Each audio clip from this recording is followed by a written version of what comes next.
The average American will spend over a decade of their life feeling anxious, cluttered, and disconnected, while the average Japanese person, living in a smaller space with a denser population, reports some of the highest life satisfaction and longevity on Earth. This isn't a coincidence of geography or some secret herb. It's a series of daily rituals so simple, so shockingly effective, that they have completely rewired my entire existence. I used to wake up to a blaring alarm, check my phone before my feet hit the floor, and rush through my morning fueled by stress and caffeine. Now, my days are anchored by practices that have made me calmer, more focused, and frankly, happier than I ever thought possible. We are going to count down 25 Japanese rituals that completely changed my daily life. Some of these take seconds, others require a slight shift in mindset. All of them are deceptively simple and utterly genius. Let's start with number 25. Number 25. Air your mind by airing your home. In Japan, this is known as a sano kenkaisen. It means literally opening the windows every single morning. I know what you're thinking, that's it. Opening a window. But we are not talking about just cracking it for a minute while you brush your teeth. This is a deliberate, intentional full house reset. In most Japanese households, the first thing that happens in the morning, often before the rice cooker is even turned on, is every window in the home is thrown wide open for about 2 minutes. It doesn't matter if it's the humid peak of summer or the biting cold of winter. The air is sliced open. The stale, carbon dioxide-heavy atmosphere we have been breathing all night. The microscopic dust, the lingering scent of last night's dinner. All of it is flushed out and replaced with fresh, moving air. I started doing this in my apartment a year ago, and the shift was immediate. Before, I would wake up feeling groggy, my bedroom feeling stuffy and heavy. The first time I threw open my windows on a cold January morning, the sharp air hit my face, and it felt like a reset button had been pressed directly into my brainstem. A study from the Tokyo Institute of Technology found that indoor carbon dioxide levels in sealed bedrooms can reach over 2,000 parts per million by morning. That's double the level where cognitive function begins to measurably decline. By simply replacing that air, you are literally giving your brain oxygen to function. You are not waking up groggy because you are lazy. Your room was just suffocating you. Try it tomorrow. Rise, walk to the nearest window, and open it completely for exactly 2 minutes. That is the ritual. It's the signal to your body that the day has begun. It costs nothing, and it sets the stage for everything else. Number 24. They chew slowly like it's a religion. We inhale our food. We eat in the car, at our desks, in front of a screen. We barely taste anything before we are shoveling in the next bite. In Japan, there is a deep, almost sacred respect for the act of chewing.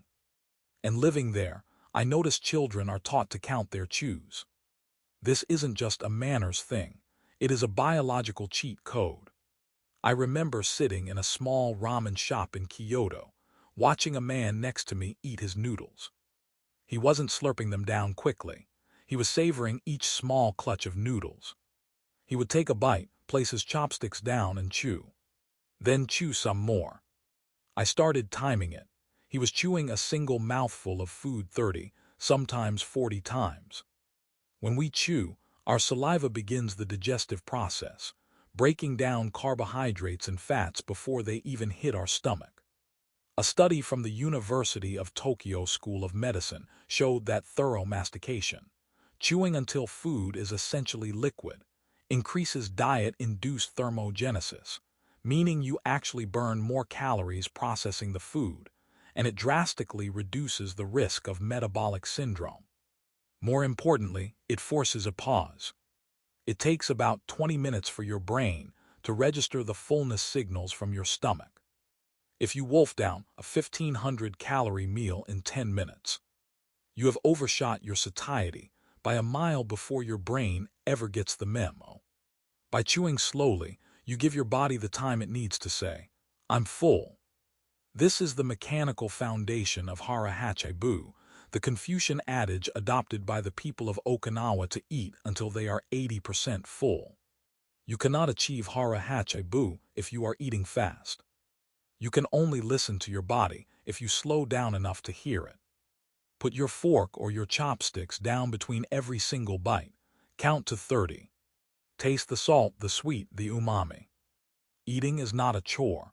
It is a sensory meditation. Number 23.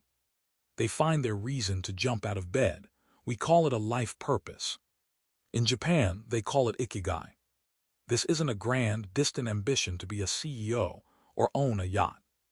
It's the quiet nexus of what you love, what you are good at, what the world needs, and what you can be paid for. It's the intersection that makes a Tuesday morning feel meaningful. I spent years grinding away at a job that paid well but left me hollow, and I watched a Japanese potter in Mashiko who sold his wares for a few hundred yen, a piece have more fire in his eyes than any millionaire I've met. His ikigai wasn't wealth. It was the feel of the clay spinning under his hands, the perfection of a simple glaze, the thought of a family eating rice from his bowl. A study from the Tohoku University Graduate School of Medicine followed over 40,000 Japanese adults for 7 years. The results were shocking. Those who reported having a strong sense of ikigai had a significantly lower risk of mortality from cardiovascular disease, and remarkably, even a lower risk of suicide. They weren't healthier because they had better doctors. They were healthier because they had a reason to live. When you wake up with a defined ikigai, the snooze button becomes an insult. Ask yourself 4 questions right now. What do I love? What am I skilled at? What does my community, my family, or the world actually need? And what can I provide that someone will value? The spot where they meet, even if it's a tiny, overlapping sliver, is where you point your entire life. It doesn't have to be monumental. It can be teaching, fixing, making, or growing. It just has to be yours. Number 22. They deep clean their soul by cleaning their home.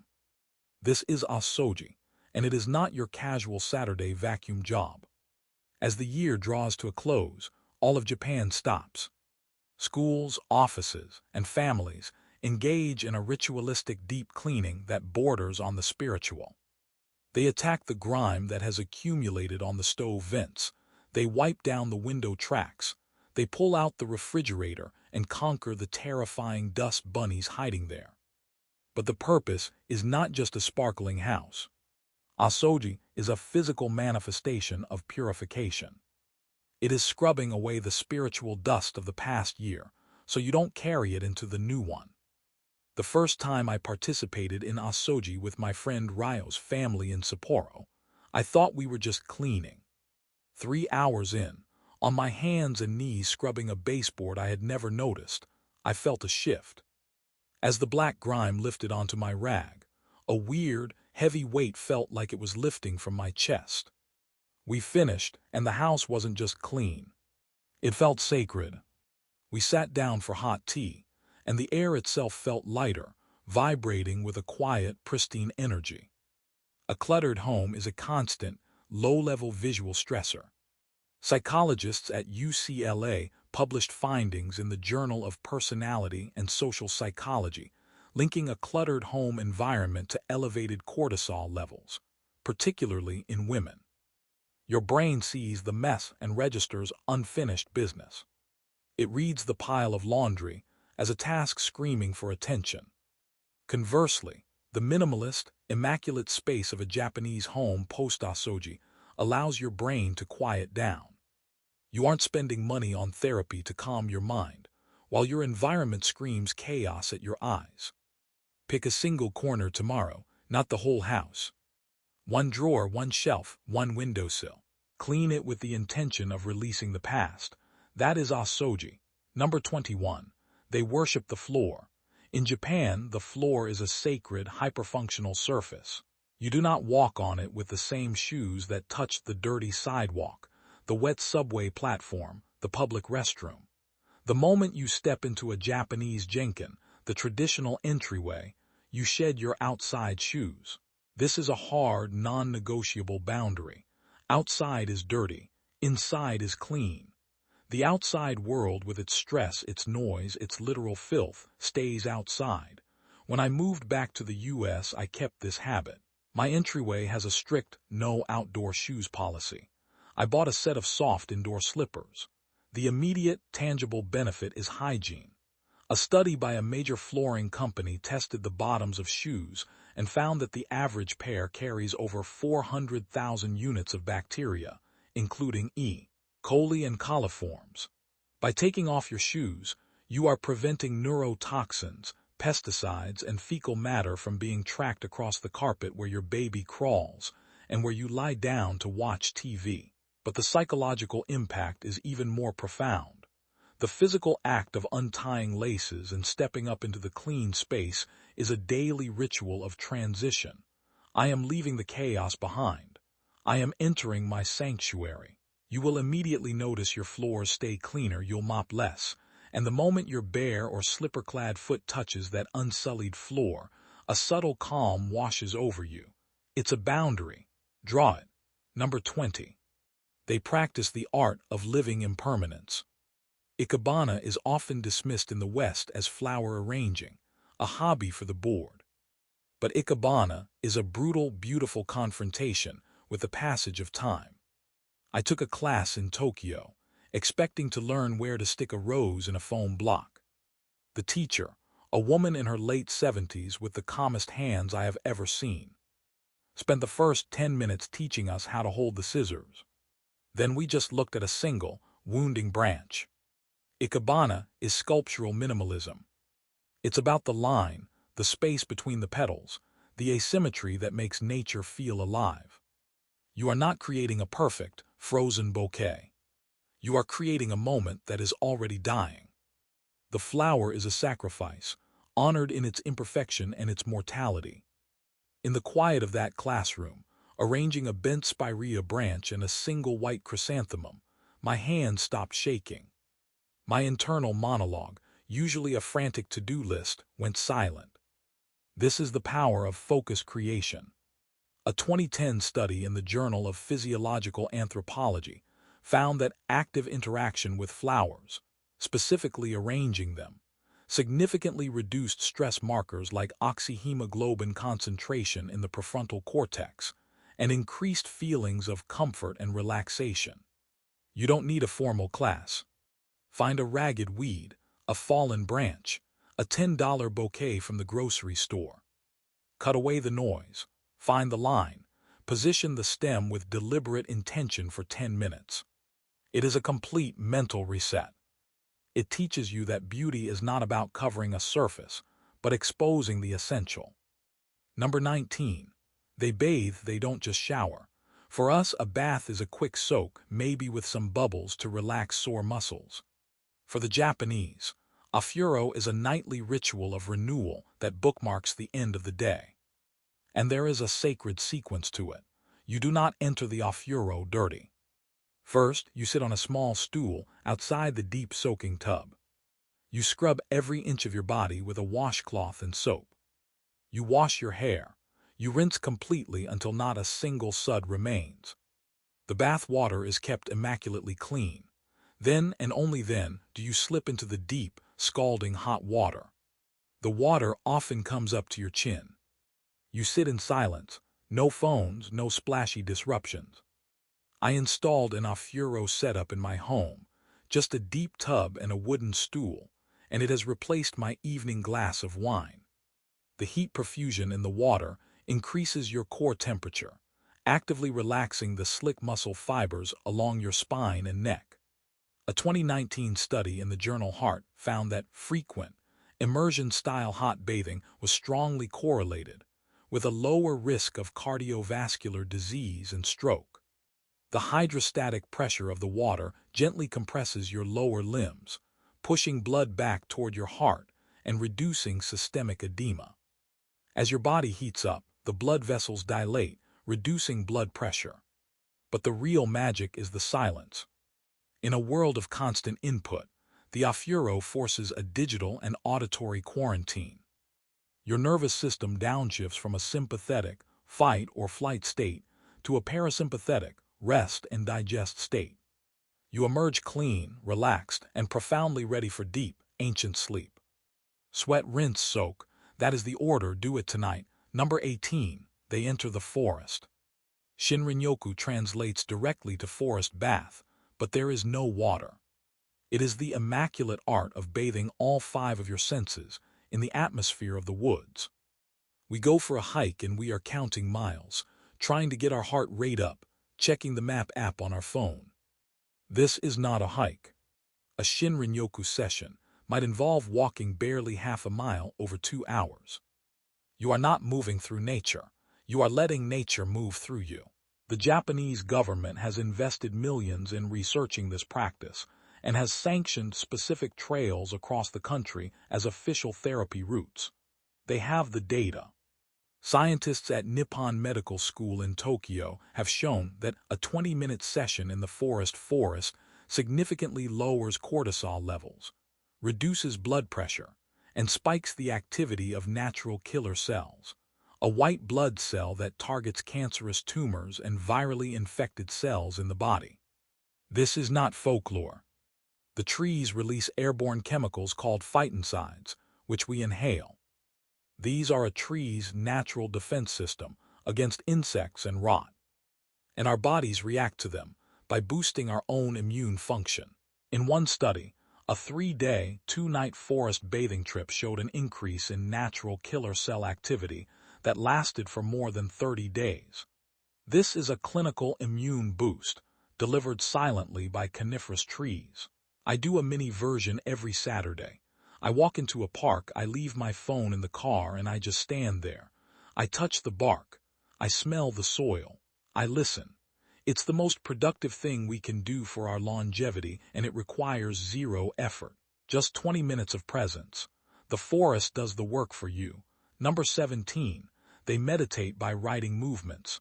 Shodo is Japanese calligraphy. It is not handwriting. It is the art of drawing the soul with an ink-soaked brush. In a digitized world where we tap keyboards, the slow, fatalistic drag of a brush across rice paper is deeply confrontational. Each stroke in Shodo is a permanent, irreversible commitment. If you hesitate, the line wobbles. If you rush, the ink splatters. If your mind is cluttered with anxiety, the character looks anxious. The paper does not lie. I began practicing Shodo after a period of intense burnout. Grinding the ink stick on the stone, just prepping the materials, took 10 minutes of circular, repetitive motion that quieted my heart rate before I ever made a mark. The posture is strict. Back straight, brush vertical, breath held at the diaphragm. It is a full-body meditation. The brush is loaded with the perfect ratio of ink to water. You pause, and then the point touches the paper. In that exact moment, your mind must be only the stroke. There's no room to worry about unpaid bills or a rude email when a single twitch renders the entire piece garbage.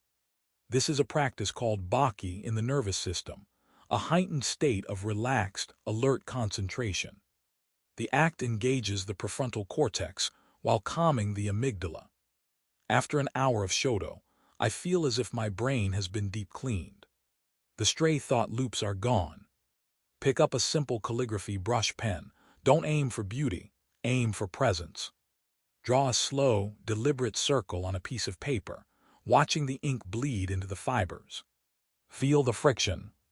That's your mind getting a grip. Number 16. They finish a meal with a ritual closure, not a sugary weapon. We finish a huge dinner, stack the plates, and immediately start hunting for a box of cookies or a pint of ice cream. This is a hormonal disaster. In Japan, meals end with a green tea, a small bit of pickled plum, or a specific conclusion. The act of deliberately ending the flavor profile signals to the brain that the eating window is now firmly shut.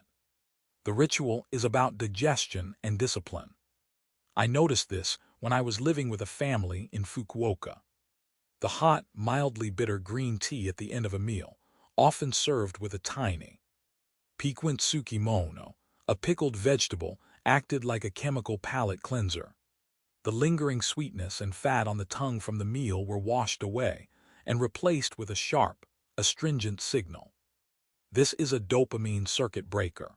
By continuing to snack after a meal, we confuse our satiety hormones. Ghrelin, the hunger hormone, is suppressed, but the pleasure-seeking dopamine loop in our brain stays active. The ritual of capping the meal, taking that last sip of tea, wiping the table with a hot cloth, closes the loop. The craving for a dessert vanishes, because the narrative of the meal has concluded. You have to learn to say "Gotcha sausama deshita" to your own body. Thank you for the meal, it is over. Brew a cup of toasted genmaicha tea after your dinner tonight. Sip it slowly. Do not eat anything else for at least an hour. You will find the desire for a 10 p.m. bowl of cereal mysteriously evaporates. Number 15. They interrupt the sitting. We track how many steps we take, but we ignore how many hours we spend frozen in a chair. The Japanese have a cultural habit called inemuri, but they also practice a rigid and frequent dynamic sitting. You will rarely see a Japanese person slouched in a chair for 4 uninterrupted hours.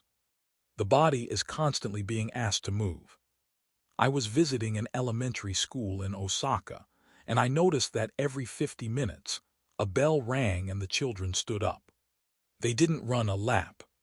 They just stood stretched or changed their position. This was built into the infrastructure. In traditional offices, it's often the same.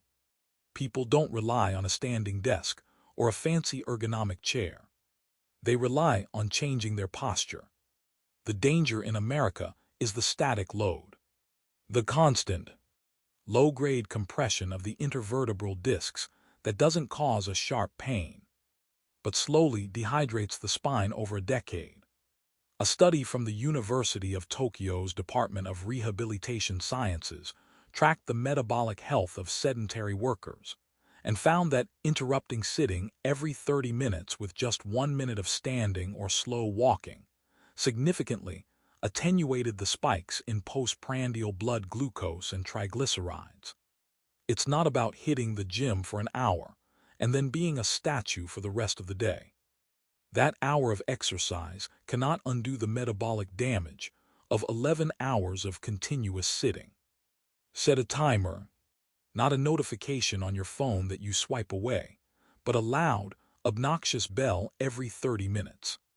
When it rings, stand up, touch your toes, reach for the ceiling, sip water.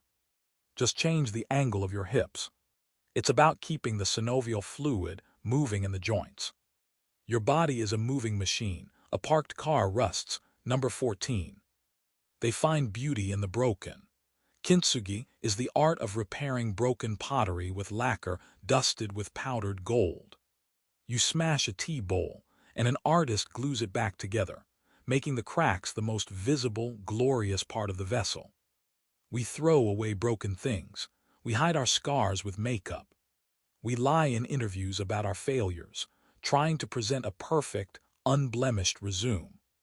But Kintsugi argues that the break is not the end of the story. It is the climax. The flaw is the history. When I went through a genuinely devastating personal loss years ago, I felt like a shattered cup. A Japanese friend sent me a small piece of Kintsugi art. She wrote a note that said, "Now you are more beautiful." The philosophy of Kintsugi is an antidote to perfectionism and the crushing anxiety that comes with it. When we embrace our psychological gold scars, we stop wasting energy trying to hide the evidence of our living. The repair is stronger than the original piece ever was. It's also an ecological ethic. It is a rebellion against planned obsolescence and a disposable culture that fills landfills with items that just needed a mend. Try it with a cheap ceramic bowl. Smash it, buy a Kintsugi repair kit online, and spend an afternoon carefully rejoining the pieces. As you dust the golden seam, reflect on your own seams. The divorce, the firing, the failure, that is the gold. It is what makes you interesting, valuable, and uniquely resistant against the pressure of a pristine, untested life. Number 13. They drink the metabolic activator. You have seen it. It is a green powder, or a tiny cup of bright green liquid. Matcha is not a latte with vanilla syrup and whipped cream. That is sugar with a side of tea. Real matcha is a stone-ground, shade-grown green tea leaf. The entire leaf is consumed, not just steeped. This means you are ingesting a highly concentrated wall of chlorophyll, amino acids, and a specific type of caffeine that metabolizes in a completely different way from coffee. I switched from a double shot of espresso every morning to a ceremonial bowl of matcha 3 years ago, and I will never go back. Coffee hits the adrenal glands like a sledgehammer. Cortisol spikes, you get a jolt of nervous energy, and then you crash into a pit of irritability and brain fog 2 hours later. Matcha delivers a focused, smooth, sustained alertness that Zen monks have used to maintain meditative states for 8 hours straight. The secret is L-theanine. Matcha contains the highest concentration of L-theanine found in any food. This amino acid crosses the blood-brain barrier and promotes the production of alpha waves in the brain, a state of wakeful relaxation. The caffeine is bound to larger antioxidant molecules called catechins, which break down more slowly, releasing the caffeine into your bloodstream over a period of 6 to 8 hours instead of 60 minutes. A study published in the Journal of Nutritional Biochemistry found that the EGCG catechins in matcha significantly increase thermogenesis, your body's rate of burning calories, by over 30%. You get a zero-jitter focus, an immune boost, and a metabolic fire. Whisk a teaspoon of ceremonial-grade matcha in hot water tomorrow morning. Taste the bitterness. It's the taste of calm energy. Number 12. They cook to honor, not to consume. Shajin ryori is the devotional cuisine of Buddhist monks in Japan. It is vegan, but that word fails to capture its soul. We see vegetarian cooking as a restriction of what we can't have. Shajin ryori is a celebration of what the earth has provided. There is a monastic phrase, ikaimatsu zen shoku, which means use one ingredient in its entirety. The radish top, which we cut off and throw in the trash, is cleaned, massaged with salt, and turned into a side dish called furafuki. The peel of the carrot is scrubbed clean, not peeled off and cooked down. Nothing is wasted because every part is seen as a gift. I spent a weekend at a temple on Mount Koya, and eating shajin ryori changed my relationship with vegetables. The meal is silent. You sit with a tray of small, intricate lacquer bowls. Each bowl contains a tiny, perfect composition. A snow pea pod, a sliver of fried tofu, a sesame-dusted mountain yam, a tiny pickle. You chew these ingredients with an almost painful slowness.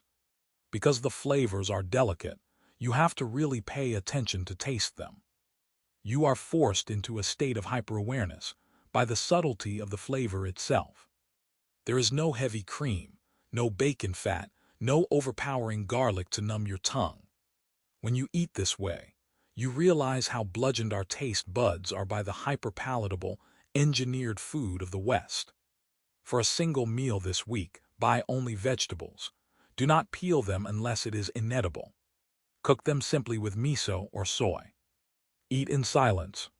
You will be shocked at how full you feel on a fraction of the calories, and how deeply connected you are to the simple fact that a carrot is a root that grew in the dark earth. Number 11.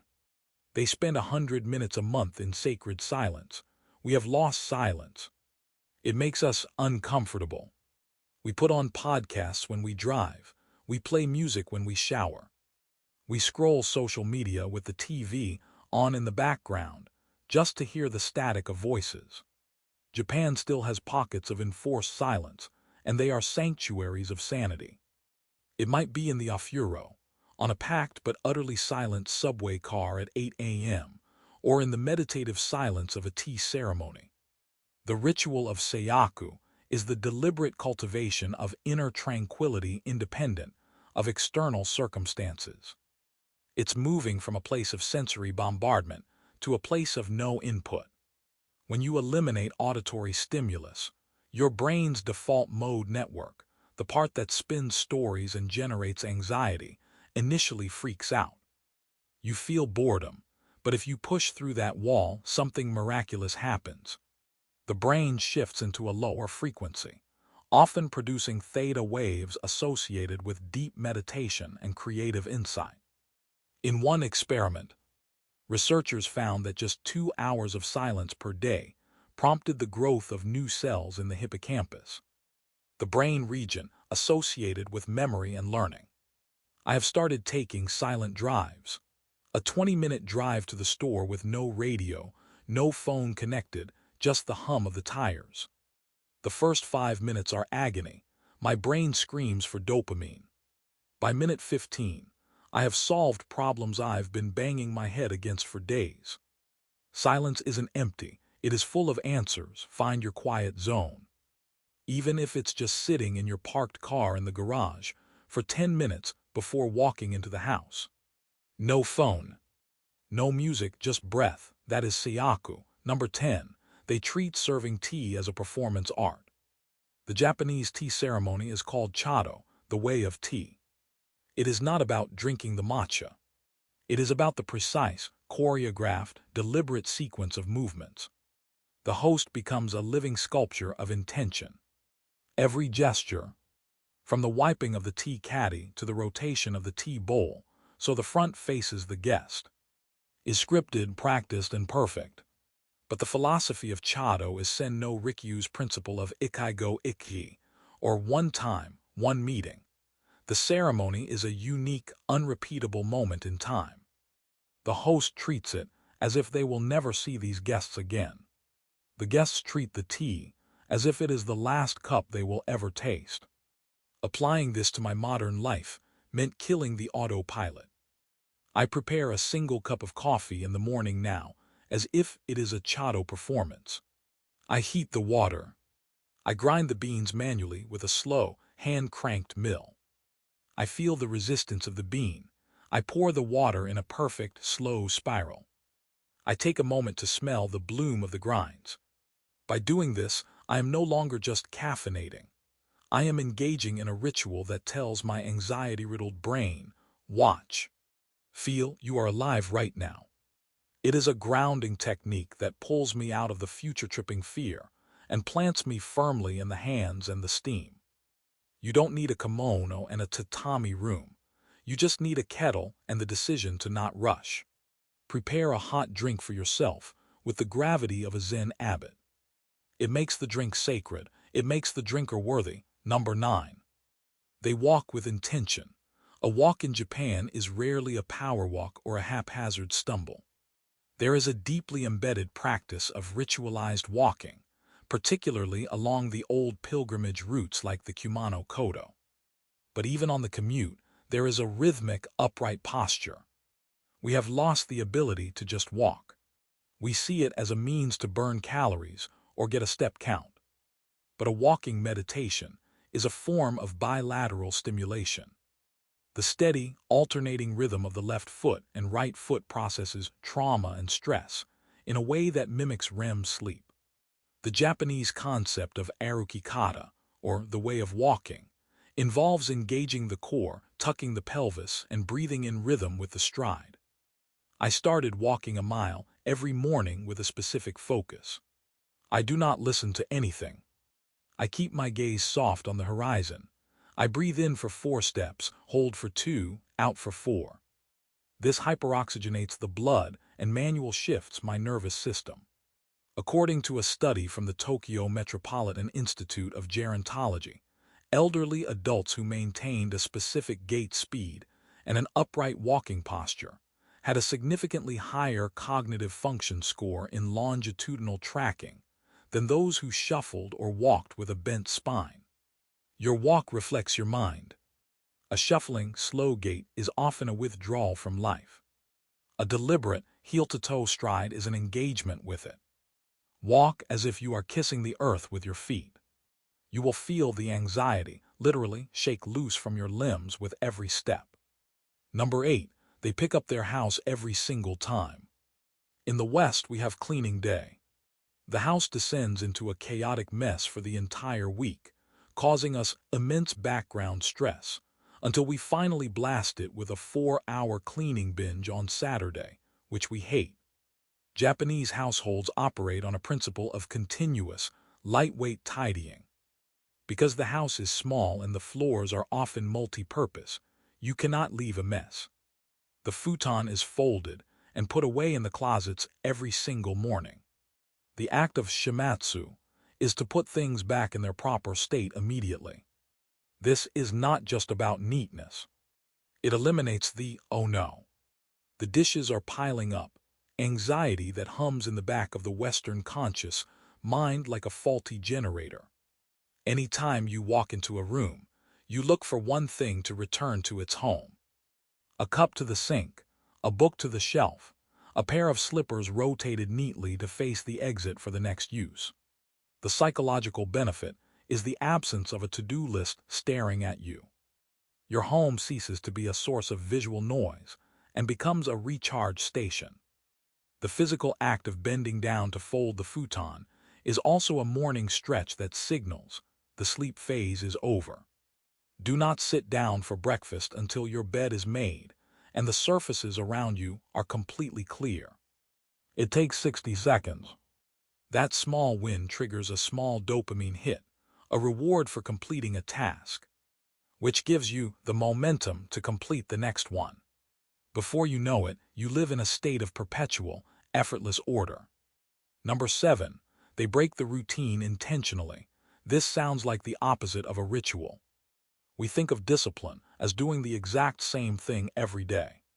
But the Japanese aesthetic of datsuoku is the practice of a controlled pattern interrupt. It is a sharp shock to the brain to keep you from calcifying. Datsuoku means escape from the routine. Our neural pathways become heavily myelinated and automatic when we do the exact same commute, see the same people, and eat the same sandwich every day. We stop seeing the world, we sleepwalk. A life without datsuoku becomes a blur where years disappear. The secret of datsuoku lies in making changes small enough not to resist, but meaningful enough to awaken awareness. I started by simply taking a different route to my favorite coffee shop. I noticed a red maple tree I had passed by for 3 years but never seen. Then I sat in a different chair at my dining table. The view of my own living room was totally alien, and it flicked a switch in my brain. I noticed a cobweb on a lamp I hadn't seen. New visual inputs create new neural connections. This is a neuroplastic exercise. On a chemical level, a novel environment spikes dopamine and acetylcholine, the neurotransmitters of focus and neuroplasticity. You don't need a vacation to Bali to feel alive. You just need to take a left where you usually take a right. Brush your teeth with your non-dominant hand. Change the placement of your keys. The disruption of the somatic routine brings you violently, beautifully back into the present moment. Number 6. They fold their clothes like origami. We have Marie Kondo to thank for popularizing the KonMari fold, but the ritual goes deeper than decluttering. The folding of clothes in Japan is an act of respect. You are not just stuffing a t-shirt into a drawer where you can't see it. You are creating a little fabric rectangle that stands upright. You run your hands over the cotton, smoothing the wrinkles, checking for any loose buttons or wear. This is a tactile inspection. You feel the garment. You thank it for its service. I used to have a chair in my bedroom, you know the one. It was a mountain of semi-dirty but re-wearable clothes that I would just pilfer from every morning. This chair is a shrine to indecision. The Japanese folding ritual eradicates it. When you fold, you engage in a deliberate, slow motor activity that has a definitive, satisfying endpoint. The neat little bundle is a piece of certainty in an uncertain day. Moreover, vertical folding respects the physical space. A packed drawer of vertical clothes, allows you to see everything at once. You don't have to destroy a pile of t-shirts to get to the bottom one. This reduces the moment of friction in the morning. You open the drawer, you see everything clearly, you pick, and you leave without a mess. The morning becomes frictionless. The ritual of smoothing the fabric, folding in the arms, and tucking the edge into a perfect rectangle is the 5-minute meditation that bookends the day. It's a quiet promise that you have your physical world under control. Number 5. They entrust the flow. This is the concept of amakij, a deep, cultural trust in the flow of life and in other people. We are control freaks. We have to micromanage our careers, our partner's emotions, the traffic, the weather. And when reality inevitably diverges from our rigid plan, we snap. Anger, road rage, frustration, all of it stems from a failed enforcement of control. Amakij is learning to release your white-knuckled grip on the steering wheel and trusting that the car will navigate the road. When I first moved to Japan, I almost lost my mind waiting for a package. It was late by a day. I was on the phone, ready to fight. My Japanese colleague just looked at me confused and said, "Amakij, trust them. It will come," and it did. This applies to relationships. We try to fix people, to drag them kicking and screaming to our desired outcome. Amakij is trusting that those around you have their own path, their own expertise. It's stepping back. It doesn't mean being passive or a doormat. It means understanding the boundaries of your own responsibility. The stress relief that washed over me when I truly internalized this was like a physical fever breaking. You can't control if it rains on your wedding day, and getting angry at the sky is a derangement. You can only control the quality of the umbrella you bring. Apply amakij to one stressful thing today. The delayed flight, the late report from a colleague. Look at it and say, "I trust you. The situation will unfold as it will." And your panic adds exactly zero efficiency to the situation. Only a refined, quiet awareness can navigate chaos. Panic is just a storm of ego trying to bend the universe. The universe doesn't bend. You do. Number 4. They prioritize rest over exhaustion. In the West, we wear burnout like a badge of honor. We brag about the 80-hour weeks and the 4 hours of sleep. In Japan, they have an emuri, the practice of dozing off in public spaces, on the subway, in parliament, in the break room. It is not seen as laziness. It is seen as evidence you have been working so hard you are physically exhausted. More importantly, the culture makes space for a deliberate afternoon collapse. But we don't need to fall asleep in a meeting to get the benefits. We need to stop resisting the natural circadian dip that occurs roughly 8 hours after waking. That post-lunch crash where we hit the coffee and sweets is your body screaming for a siesta. A study out of the University of Tokyo and published in the journal Sleep Medicine tracked industrial workers who were given a dedicated, mandatory 20-minute nap window after lunch. The results were staggering. Cognitive vigilance, reaction time, and emotional stability shot up. The non-nappers had a rate of errors that was almost double. The Japanese understand that a sharp blade needs to be sharpened daily, not just ground against the stone until it snaps. I've replaced my 3 p.m. coffee run with a strict 20-minute inamuri session. I darken my home office, set an alarm for exactly 20 minutes, and lie flat on the floor with my legs elevated on a chair. Even if I don't fully lose consciousness, the parasympathetic rest is devastatingly effective. The HRV, heart rate variability, spikes. I wake up, splash water on my face, and I am a new person. Stop flexing your exhaustion. It's not impressive. It's tragic. Your body is a temple, not a tractor. Shut it down for 20 minutes. Number 3. They honor the masters. This is an entire societal framework. The master artisan, the sensei, is revered. Not because they are a celebrity, but because they have repeated a single, simple task for 50 years. The sushi master who spent 10 years just learning how to cook the rice before he was allowed to touch the fish. The carpenter who spends a decade sharpening his plane blades to a mirror finish. We dislike mastery because it is slow. We want the hack, the quick trick, the 6-week course. But the Japanese ritual of learning under a master teaches a profound lesson. Mastery is not a sprint. It is a Zen meditation on repetition. When you dedicate yourself to the slow, patient acquisition of a hard skill, you are not just learning the skill. You are learning patience and humility. I spent a year studying a very specific martial art under a sensei in my town. For the first 6 months, all we did was learn how to stand, just the stance. My legs screamed, my ego screamed. I wanted to learn the cool spinning kicks. But the sensei just said, "A house with a weak foundation collapses in the wind." Internalizing this destroyed my desire for shortcuts. Mastery is the ritual of showing up and failing, over and over, until the failure is worn smooth like a river stone. This changes your entire psychological makeup.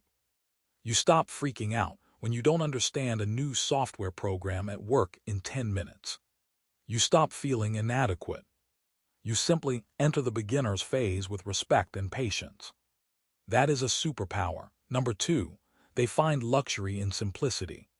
We have this idea that luxury is about excess, about a huge closet bursting with cheap, fast fashion polyester, about a maxed-out credit card at a loud, expensive restaurant. Japan taught me that the highest form of luxury is a perfect thing in a clean space. A single, hand-thrown tea bowl, a quiet room with one exquisite scroll hanging in the alcove, the tokonoma. This is the wabi-sabi philosophy, but it manifests in a daily ritual of refusing the junk. The ritual of refusal, saying no to the 99% of things that do not spark peace. My closet now contains maybe 10 items of clothing, but they are beautiful merino wool, natural cotton, artisan-made pieces that feel like a hug when I put them on. My kitchen has exactly 3 knives, but they are razor-sharp, high-carbon steel that glide through a tomato like it's not even there. By cutting the volume, you increase the value of what remains. You stop being a curator of junk and start being a connoisseur of life. The morning ritual becomes simplified. You have one perfect mug. You have one perfect breakfast. You are surrounded by a few things that you deeply love, instead of a lot of things you merely tolerate. This clears up a staggering amount of mental RAM. The paradox of choice is brutal. When you have 40 shirts, you use a third of your brain power choosing one, and you're usually dissatisfied. When you have 4 shirts, all of them perfect, you put one on and forget about yourself for the rest of the day. That is true luxury. Simplicity is not deprivation, it is curation, and the number 1 Japanese ritual that completely changed my daily life. This sits at the very core of everything else. Number 1. They practice radical, daily gratitude. It's called itadakimasu and gachasao-sama desu hita. These are not just empty phrases. Before a Japanese person eats, they join their palms, bow slightly, and say, "Itadakimasu." It roughly means "I humbly receive." It is a thank you. Not to a deity who granted them the food, but a profound, felt gratitude for the sacrifice of the life that is sustaining their life. The farmer who woke up at dawn to pick the vegetable. The truck driver who drove the fish from the port. The chef who sliced the sashimi. The very animal or plant that gave its existence away so that you would not starve. And looking deeper, it's a recognition of the entire web of existence. The rain, the soil, the sun. And at the end of the meal, gachasao-sama desu hita. It was a great deal of work and I am grateful for it. This bookends every single intake of calories with a state of deep receiving. We eat while watching a screen, disconnected from the fact that a living thing was just killed or harvested to become our thigh fat. We complain about the portion size or the salt level. This entitlement breeds a constant, low-grade dissatisfaction with everything. Gratitude is a biological state, not just a nice idea. When you consciously shift into a state of saying, "I receive this," your brain releases a cascade of serotonin and dopamine.